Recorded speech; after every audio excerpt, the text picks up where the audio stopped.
नमस्कार विद्यार्थी मित्रों, श्री स्वामीनारायण हाईस्कूल सेक्टर 23 गांधीनगर ધોરણ 9 વિષય Hindi by J K. Chaudhary YouTube channel पर आपનું हार्दिक स्वागत करूँ छूँ। विद्यार्थी मित्रों, आज हम पाठ 5 स्वराज्य की नींव, जिनके लेखक है विष्णु प्रभाकर। विष्णु प्रभाकर का जन्म मुजफ्फरपुर जिले के मीरनपुर गांव में हुआ था। इन्होंने प्रारंभिक शिक्षा अपने गांव में और उच्च शिक्षा हिसार में प्राप्त की थी। कई वर्षों तक पंजाब सरकार की सेवा करने के बाद सन 1974 से ये दिल्ली आ गए और तब से दिल्ली रहकर पूर्ण समय के लिए साहित्य सेवा में लगे हैं। आपने कहानी, उपन्यास, जीवनी, नाटक, एकांकी, स्मरण और रेखाचित्र आदि विधाओं में पर्याप्त मात्रा में लिखा है। आपकी प्रमुख रचनाएं ढलती रात, स्वप्नमयी, उपन्यास, संघर्ष के बाद कहानी संग्रह, नव प्रभात, डॉक्टर, नाटक, प्रकाश और परछाइयाँ, 12 एकांकी, अशोक एकांकी संग्रह, जाने अनजाने, स्मरण और रेखाचित्र, आवारा मसीहा, शरद चंद्र की जीवनी आदि। विष्णु प्रभाकर की रचनाओं में प्रारंभ में ही स्वदेश प्रेम व राष्ट्रीय चेतना और समाज सुधार का स्वर प्रमुख रहा है। स्वतंत्रता प्राप्ति के बाद आपने आकाशवाणी के दिल्ली केंद्र में नाटक निर्देशक के पद पर काम किया। बाद में स्वतंत्र लेखक को अपनी जीविका का साधन बना लिया। आपका समस्त साहित्य मानवीय अनुभूतियों से जुड़ा हुआ है। आपकी रचनाओं में रोचकता एवं संवेदनशीलता सर्वत्र प्राप्त है तथा भाषा सहज व सरल है।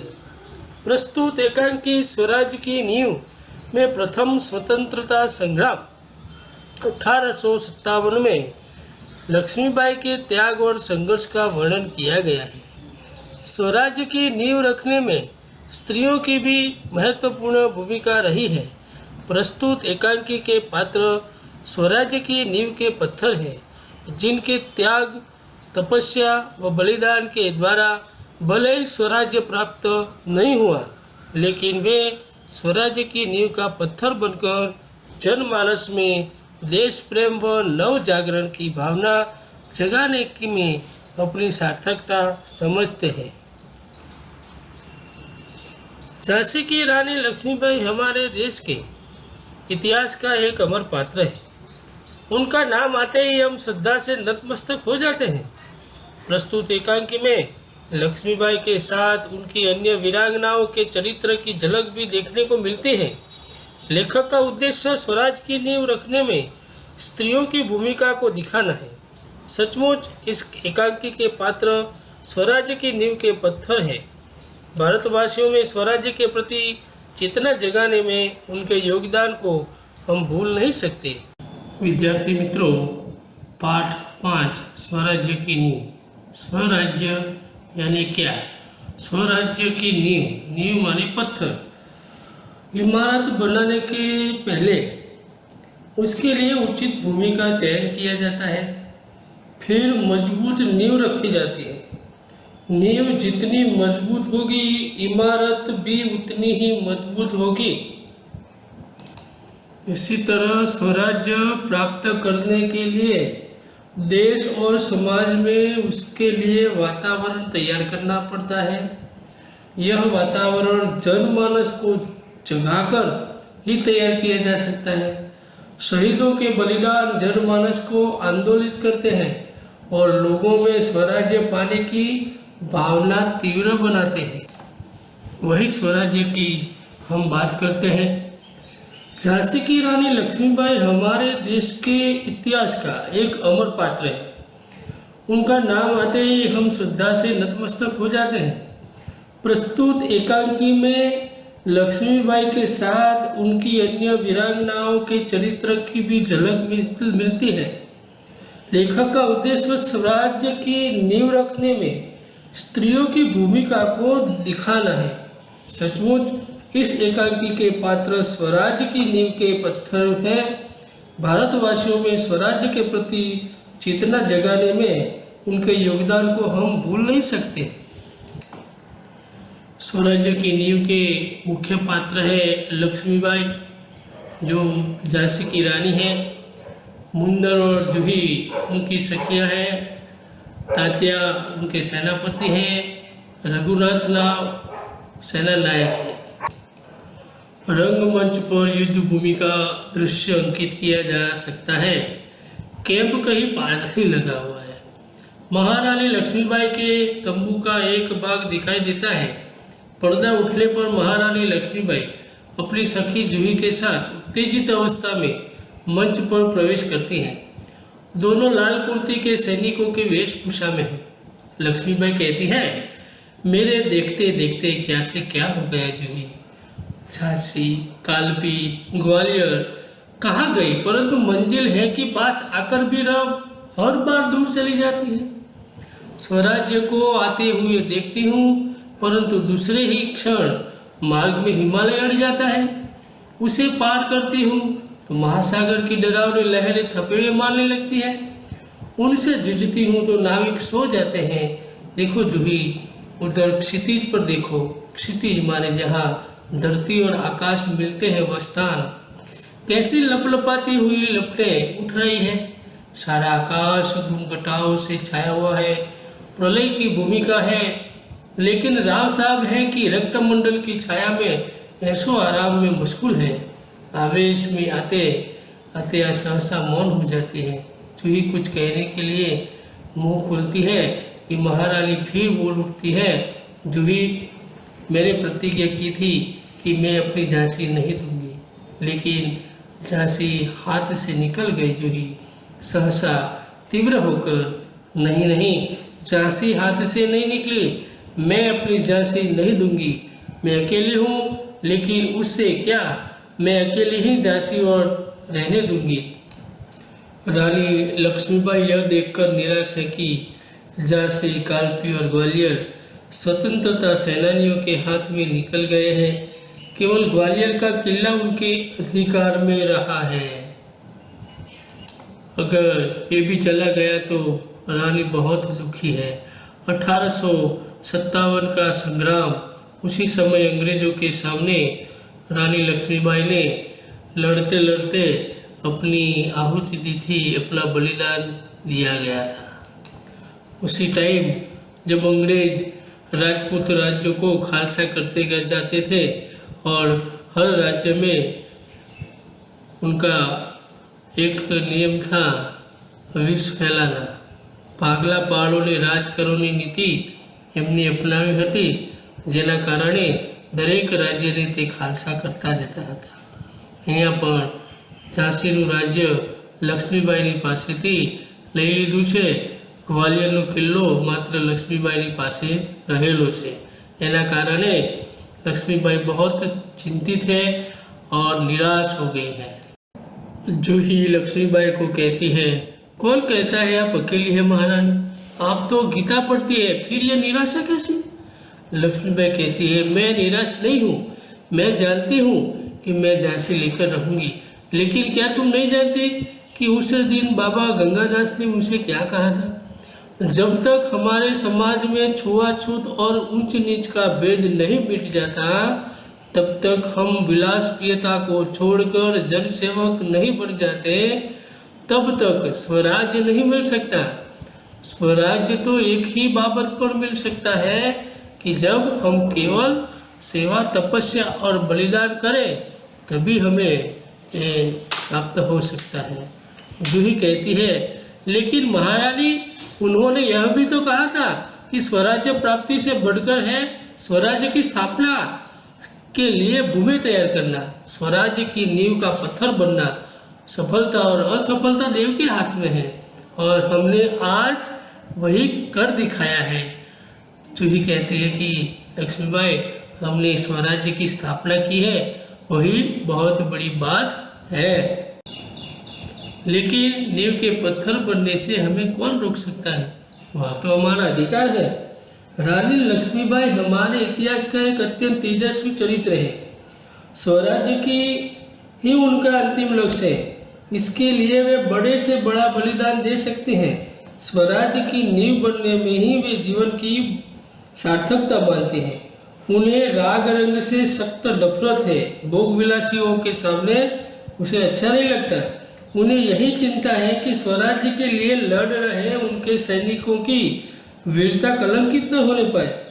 सचमुच लक्ष्मीबाई ये देशभक्ति की बहुत बड़ी मिसाल है। लक्ष्मीबाई कहती है मुस्कुराकर, शाबाश मेरी कर्नल, तुम लोगों से मुझे यही आशा है। जिस स्वराज्य की नींव तुम जैसी नारियां बनने जा रही है वह निश्चय ही महान होगा। मुझे इस बात की चिंता नहीं है कि वह मेरे जीवन काल में आता है या नहीं आता, लेकिन मुझे इस बात का दुख अवश्य है कि हमारे पास शक्ति है फिर भी हम दुर्बल हैं। हमारे पास तात्या जैसे सेनापति है फिर भी हमारी सेना में अनुशासन नहीं है, एकता नहीं है। हमारे पास ग्वालियर का किला है फिर भी हम कुछ नहीं कर पा रहे हैं। क्यों जानती हो क्यों? चूही कहती है जानती हूँ महारानी, हम विलासिता में डूबे गए हैं। तभी मुस्कुराती हुई मुंदर वहां प्रवेश करती है। मुंदर कहती, कौन कहता है कि हम विलासिता में डूब गए हैं? विलासिता में डूबे हैं राव साहब, बांद्रा के नवाब सेनापति तात्या। जूही कहती है सहसा नहीं मुंदर, सेनापति नहीं। मुंदर मुस्कुराती है, ओ समझी, तुम तो उनका पक्ष लोगी ही। जूही कहती है दृढ़ स्वर में, मैं उसका पक्ष नहीं लेती, लेकिन जो तथ्य है उसको छिपाया नहीं जा सकता। सरदार तात्या राव साहब को अपने तन मन का स्वामी मानते हैं, इसीलिए वो उनका पक्ष ले रही है। जूही सेनापति तात्या को चाहती है और मुंदर रघुनाथ राव को। जूही अच्छी नर्तकी है पर वो विलासियों के मनोरंजन के लिए नाचना नहीं चाहती। स्वराज्य के लिए वह अपने प्रेम को भी ठोकर मार सकती है। मुंदर भी युद्ध में रानी लक्ष्मीबाई के साथ रहना चाहती है। उसे भी प्रेम से अधिक स्वराज्य प्यारा है। युद्ध में जूही तोपखाना संभालने की जिम्मेदारी संभालती है और यही लक्ष्मीबाई की ताकत है। दोनों स्त्रियों लक्ष्मीबाई को साथ देने के लिए तैयार है। मुंदर कहती है और तुम उनको अपना स्वामी मानती हो? जूही कहती है हाँ, मैं उनको अपना स्वामी मानती हूँ और मानती रहूँगी, लेकिन उनसे भी अधिक मैं महारानी को अपना स्वामी मानती हूँ और महारानी से भी बढ़कर मैं अपने देश को अपना स्वामी मानती हूँ। देश के लिए मैं सरदार को भी ठुकरा सकती हूँ, ठुकरा चुकी हूँ। मुंदर के सब शक पकाकर, जूही तू तो नाराज हो गई, मेरा यह मतलब नहीं था, मैं तो केवल इतना ही कहना चाहती थी कि जब तूने उन्हें अपना स्वामी मान लिया है तो तू उन्हें रोकती क्यों नहीं? लक्ष्मीबाई कहती है जूही ने उन्हें रोका है मुंदर, मैं जानती हूँ। जब राव साहब के कहने पर तात्या इसे नाचने के लिए बुलाने को आए थे तो इसने उनको बुरी तरह धुतकार दिया था, नफरत की, घृणा की थी, धुतकार दिया था। जूही कहती है हाँ रानी, मैं स्वराज्य के लिए नाच सकती हूँ, बराबर नाच रही हूँ, परंतु विलासिता में डूबने के लिए अपनी कला को किसी के गले की फांसी नहीं बना सकती हूँ। जो मुझको ऐसा करने के लिए कहते हैं उनको मैं ठोकर ही मार सकती हूँ। लक्ष्मीबाई कहती है दीर्घ निश्वास लेकर, निश्वास यानी कि निराशा या क्रोध में मुंह से निकलने वाली एक श्वास, ठोकर ही तो नहीं मार सकती जूही, यही दर्द तो हमें कचोट रहा है। अगर ठोकर मारकर हम उनकी मदहोशी दूर कर सकते तो बात ही क्या थी। जूही कहती है भाई साहब, मैं औरों की बात नहीं जानती, मुझे आज्ञा दीजिए, मैं ठोकर मारने को तैयार हूँ। मुंदर कहती है और मैं भी तैयार हूँ भाई साहब, चलो हम सब चलकर उनकी नींद हराम कर दें। लक्ष्मीबाई कहती है नहीं मुंदर, नहीं, हम उनकी नींद हराम नहीं कर सकते, अब तो दुश्मन की ठोकर ही उनको उस नींद से जगा सकती है। जूही, दुश्मन की ठोकर, या आप क्या कह रही है? लक्ष्मीबाई कहती है हाँ जूही, दोष की ठोकर व अविश्वास की खाई को और भी चौड़ा कर देती है। क्या तुम नहीं जानती कि हम एक दूसरे को किस दृष्टि से देखते हैं? कि ऐसी स्थिति में मेरे कुछ कहने से शंकाओं की घटा और भी गहरा नहीं उठेगी? मुंदर कहती भाई साहब ठीक कहती हैं, शंकाएं अविश्वास की पैदा करेंगी और उस अविश्वास से उत्पन्न निराशा को दूर करने के लिए पायल की झंकार और भी जनक उठेगी। श्रीखंड और लड्डुओं पर जान देने वाले ब्राह्मणों के आशीर्वाद का स्वर और भी तेज हो उठेगा। श्रीखंड यानी कि एक व्यंजन, दही से बनाने वाला व्यंजन। लक्ष्मीबाई कहती है, और जूही तू अगर तात्या को खोज सके तो तुरंत उन्हें यहाँ आने के लिए कहे। जूही कहती है, खोज क्यों नहीं सकते? आपकी आज्ञा होने पर मैं उन्हें पाताल से भी खींच कर ला सकती हूँ। जाने की के लिए मूर्ति है। रघुनाथ राव तेजी से प्रवेश करते हैं। रघुनाथ राव, महारानी आपने सुना? लक्ष्मीबाई, क्या रघुनाथ राव, महारानी जनरल रोज की सेना ने मुरार में पेशवा की सेना को हरा दिया। जनरल रोज अंग्रेज सेना का सेनापति है। जूही कहती है, काम कर, क्या पेशवा की सेना हार गई? लक्ष्मी, पेशवा की सेना हार गई, यह अच्छा ही हुआ। अब पेशवा की आंखें खुलेगी। रघुनाथ, अपनी सेना को तैयार होने की आज्ञा दो। रोज ग्वालियर का किला नहीं ले सकेगा। रघुनाथ, मैं जानता हूँ वह कभी नहीं ले सकेगा। मैं अपनी सेना को कूच के लिए तैयार करता हूँ, केवल आपको सूचना देने के लिए आया था। जाता है। लक्ष्मीबाई, और जूही तुम भी जाओ सहसा बाहर देखकर। लेकिन ठहरो, शायद सेनापति तात्या इधर ही आ रहे हैं। जूही बाहर देखकर, जी हाँ, ये तो सरदार तात्या ही है। सरदार तात्या का प्रवेश। लक्ष्मीबाई कहती है, कहिए सरदार तात्या, आज आप इधर कैसे भूल पड़े? तात्या आकर कहता है, भाई साहब, मैं किसी के लिए सरदार हो सकता हूँ पर आपके लिए तो सेवक ही हूँ। लक्ष्मीबाई कहती है व्यंग्य से, इतने बड़े सेनापति को इस प्रकार एक नारी के सामने झुकते लज्जा नहीं आती? खैर छोड़ो इस बात को, यह तुम्हारी विनम्रता है। लेकिन यह तोपों की आवाज़ कैसी आ रही है? कौन सा उत्सव मनाया जा रहा है? शायद चाटुकारों में जागीर बांटना अभी खत्म नहीं हुआ है। तात्या कहता है, भाई साहब, आपको हमें लज्जित करने का पूरा अधिकार है, हम इसे योग्य है। लेकिन जो कुछ हो रहा है वह आप जानते ही हैं। लक्ष्मीबाई कहती है, शायद ब्रह्म भोज के उपलक्ष्य में ये तोपें चल रही है। श्रीखंड और लड्डुओं के इसकी घी शक्कर की कमी तो नहीं पड़ी? जूही कहती है, सरकार, इस बार इनको माफ़ कर दीजिए। तात्या कहता है व्यग्र होकर, भाई साहब, आप यूँ कब तक फटकारती रहेगी? लक्ष्मीबाई कहती है, तू कहती है, अच्छा, लेकिन मुंदर का प्रवेश। मुंदर कहती है, सरकार, सेना तैयार है। लक्ष्मीबाई, तो मैं भी तैयार हूँ। तात्या, तुमसे मुझे बहुत आशाएं थी, तुम्हारे रहते यह सब क्या हो गया? जूही कहती है, सरकार, ये स्वामी भक्त है। स्वामी भक्त, स्वामी के प्रति श्रद्धा रखने वाला। लक्ष्मीबाई, लेकिन आज हमें देशभक्तों की आवश्यकता है। खैर, अब भी कुछ नहीं बिगड़ा, अभी बहुत कुछ किया जा सकता है। तात्या कहता है, इसलिए तो आया हूँ भाई साहब, आप जो कहेंगी वही करूँगा, जो योजना बनाए उसी पर चलूँगा। लक्ष्मीबाई, तो जाओ, तलवार संभालो, नुपुरों की झंकार के स्थान पर तोपों का गर्जन होने दो। भूल जाओ राग रंग, याद रखो, हमें स्वराज लेना है, हमें रणभूमि में मौत से जूझना है। तात्या कहता है, महारानी आपकी जय हो, मैं युद्ध के लिए तैयार होकर आया हूँ। लक्ष्मीबाई कहती है, जानती हूँ, लेकिन सेनापति, इस बार यह याद रखना कि यदि दुर्भाग्य से विजय न मिल सकी तो तुम्हें सेना और सामग्री दोनों को दुश्मन के घेरे से निकाल कर ले जाना है। तात्या कहता है, ऐसा ही होगा। लक्ष्मीबाई कहती, तात्या, मेरा यह मन कहता है कि यह मेरे जीवन का अंतिम युद्ध है। जीत हो या हार, मुझे किसी बात की चिंता नहीं, चिंता केवल इस बात की है, हमारी वीरता कलंकित न होने पाए। तात्या कहता है, भाई साहब, वीरता आपको पाकर धन्य है, आपके रहते कलंक हमारी छाया को भी नहीं छू सकेगा, आज्ञा दीजिए, प्रणाम। रानी को लगता है कि यह उसके जीवन का अंतिम युद्ध है। उसे केवल इसी बात की चिंता है कि युद्ध में उनकी वीरता कलंकित न हो जाए।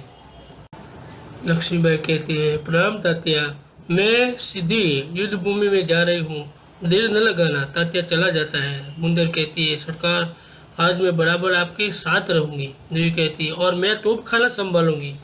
लक्ष्मीबाई कहती है, और हम सब मिलकर या तो स्वराज्य प्राप्त करेंगे या स्वराज की नींव का पत्थर बनेंगे। हर हर महादेव। तीनों हर हर महादेव का उद्घोष करते हैं। पृष्ठभूमि में यही उद्घोष उभर कर आता है जो रंगमंच पर प्रकाश में गुंगलाते न गुंगलाते सब कहीं छा जाता है। फिर धीरे धीरे शांति छाने लगती है, प्रकाश उभरने लगता है और पृष्ठभूमि में गीता का पाठ करते हुए गीता का स्वर उठता है। इस प्रकार सन 1857 का सैनिक विद्रोह भारत का प्रथम स्वतंत्रता संग्राम माना गया जाता है। उसमें झांसी की रानी लक्ष्मीबाई, जूही मुंदर, तात्या तोपे, रघुनाथ नाव आदि ने अपनी अनोखी देशभक्ति का परिचय दिया था। ये सब अपना बलिदान देकर स्वराज्य की नींव के पत्थर बन गए।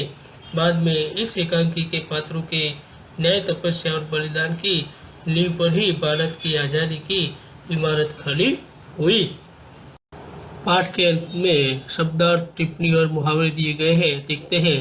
प्रलय, सृष्टि का विनाश, ऐशो आराम, विलास प्रियता, प्रतिज्ञा, प्रण, दुत्कारना, धिक्कारना, स्वराज्य, अपना राज्य, व्यग्र, आतुर, राग रंग, गाना बजाना, रणभूमि, लड़ाई का मैदान, अंकित, निशान लगा हुआ, उत्तेजित, भड़का हुआ। मुहावरे हैं। अड़ जाना, किसी बात को मनवाने की जिद करना। थपेड़े मारना, समस्याओं का तेजी से उभरना, हाथ से निकल जाना, अपने वश में न रहना। भूमि तैयार करना, आधार बनाना, भूमिका बनाना, नींव का पत्थर बनना, किसी खास कार्य की शुरुआत करना, नींद हराम करना, गहरी चिंता में डाल देना, पाताल से खींच लाना, किसी इच्छित चीज को कहीं से ढूंढ लाना, आंखें खुलना, सजाग होना, मौत से जूझना, साहस से मौत का सामना करना। कुछ खाली जगह भी दी गई है। 1 नंबर, वह मिल सकता है केवल सेवा, तपस्या और बलिदान से। दूसरी खाली जगह, महासागर की डरावनी लहरें थपेड़े मारने लगती है। 3 नंबर, कौन कहता है कि खाली जगह में डूब गए, विलासिता में डूब गए हैं। 4 नंबर में खाली जगह, स्वराज के लिए नाच सकती हूँ। 5 नंबर, हमारी खाली जगह कलंकित न होने पाए, वीरता। शब्द समूह के लिए एक शब्द, धरती और आकाश के मिलने का स्थान क्षितिज। निराशा है क्रोध में, मुंह से निकलने वाली श्वास निश्वास। दही से बनाने वाला एक व्यंजन, श्रीखंड। ब्राह्मण को खिलाया जाने वाला भोजन, ब्रह्म भोजन। स्वामी के लिए श्रद्धा रखने वाला स्वामी भक्त। कुछ उदाहरण लिए गए हैं। राज्य, स्ववत्ता राज्य, स्वराज्य। स्ववत्ता देश, स्वदेश। स्ववत्ता भाव, स्वभाव। स्ववत्ता तंत्र, स्वतंत्र। स्ववत्ता जन, स्वजन। उदाहरण के अनुसार शब्द बनाइए। सुंदर, सुंदरता, सौंदर्य। शूर, शूरता, शौर्य। तीर, तीरता, धैर्य। उदार, उदारता, औदार्य। स्थिर, स्थिरता, स्थैर्य। एक एक वाक्य में उत्तर दीजिए। रानी लक्ष्मीबाई की चिंता का कारण क्या था? रानी लक्ष्मीबाई की चिंता का कारण यह था कि बहुत प्रयत्न करने के बाद भी स्वराज्य उनके हाथ में नहीं आ रहा था। दूसरा प्रश्न है, बाबा गंगादास ने रानी लक्ष्मीबाई से क्या कहा था? कहा था कि समाज में छुआछूत, ऊंच नीच और विलासप्रियता के होते हुए हमें स्वराज्य नहीं मिल सकता। स्वराज्य मिल सकता है केवल सेवा, तपस्या और बलिदान से। तीसरा प्रश्न, रानी लक्ष्मीबाई ने क्या प्रतिज्ञा की थी? झांसी को फिर से जीत लेने की प्रतिज्ञा की थी। जूही सेनापति तात्या का पक्ष क्यों लेती है? क्योंकि वह उससे प्रेम करती है। तात्या रानी लक्ष्मीबाई के सामने लज्जित क्यों उठे? तात्या को रानी के ने सरदार कहकर संबोधित किया था और वही संबोधन उनको लज्जित करता था।